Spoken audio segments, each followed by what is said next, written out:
दिल्ली के मुख्यमंत्री अरविंद केजरीवाल की याचिका पर मंगलवार को लंबी सुनवाई हुई। अरविंद केजरीवाल की ओर से गिरफ्तारी को दी गई चुनौती पर सुप्रीम कोर्ट में दोनों पक्षों ने एक के बाद एक कई दलीलें रखी तो जजों ने भी कई सवाल किए। देश की सबसे बड़ी अदालत ने चुनाव को देखते हुए अरविंद केजरीवाल को अंतरिम राहत देने पर भी विचार किया।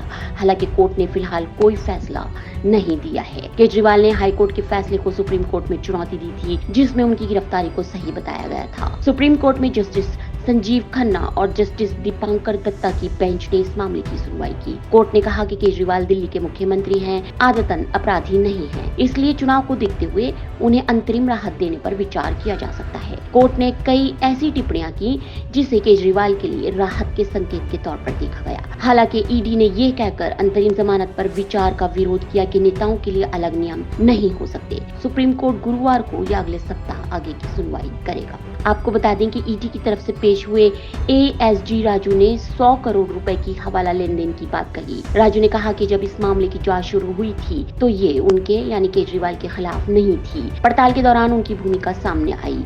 एएसजी ने कहा कि यह जांच अधिकारी तय करेगा कि कौन सा बयान सही है और कौन सा नहीं। राजू ने कोर्ट में गवाहों के बयानों का जिक्र किया। एएसजी राजू ने कहा कि सभी बयान हिरासत में सीसीटीवी के सामने लिए गए। उन्होंने कहा कि 164 सीआरपीसी के तहत मजिस्ट्रेट के सामने स्वतंत्र रूप से बयान दिए गए। इस दौरान जस्टिस खन्ना ने कहा कि वो दिल्ली के निर्वाचित मुख्यमंत्री हैं, चुनाव चल रहे हैं, यह असाधारण परिस्थिति है, वो आदतन अपराधी नहीं है। इस पर एसजी मेहता ने आपत्ति जताते हुए कहा कि हम किस तरह का उदाहरण दे रहे हैं? क्या दूसरे लोग सीएम से कम महत्वपूर्ण हैं? क्या हम नेताओं के लिए अलग अपवाद अपना रहे हैं? क्या चुनाव के लिए प्रचार अधिक जरूरी है? जस्टिस खन्ना ने कहा कि निश्चित तौर पर हम अपराध में शामिल नेताओं से अलग व्यवहार नहीं करना चाहते। मेहता ने कहा कि सवाल ये है कि उन्हें अंतरिम जमानत मिले या नहीं। उन्हें 6 महीने पहले बुलाया गया था, लेकिन वो खुद जज बन गए। मेहता ने कहा कि यदि उन्होंने सहयोग किया होता तो हो सकता है कि गिरफ्तारी न होती। अब वो कह रहे हैं कि हमें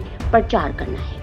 जस्टिस खन्ना ने इस पर कहा कि हम ये नहीं देख रहे हैं कि वो नेता हैं या नहीं, हर व्यक्ति की कुछ विशेष परिस्थितियां होती हैं। हम विचार कर रहे हैं कि चुनाव को लेकर अपवाद की आवश्यकता है या नहीं। हम ये नहीं कह रहे कि नेताओं के लिए अलग कानून है। एएसजी राजू ने शराब घोटाले के आरोपी विजय नायर से केजरीवाल के संबंध का जिक्र करते हुए कहा कि आबकारी विभाग या दिल्ली सरकार का हिस्सा नहीं होने के बावजूद उन्हें कैबिनेट मंत्री कैलाश गहलोत के लिए आवंटित बंगले में रहने दिया गया, जो कि मुख्यमंत्री के घर के पास है। राजू ने कविता केजरीवाल, मनीष सिसोदिया और विजय नायर पर गवाहों के बयान भी पढ़े। इस मामले की कार्रवाई 1 हफ्ते के लिए आगे बढ़ा दी गई है। Bureau report SG।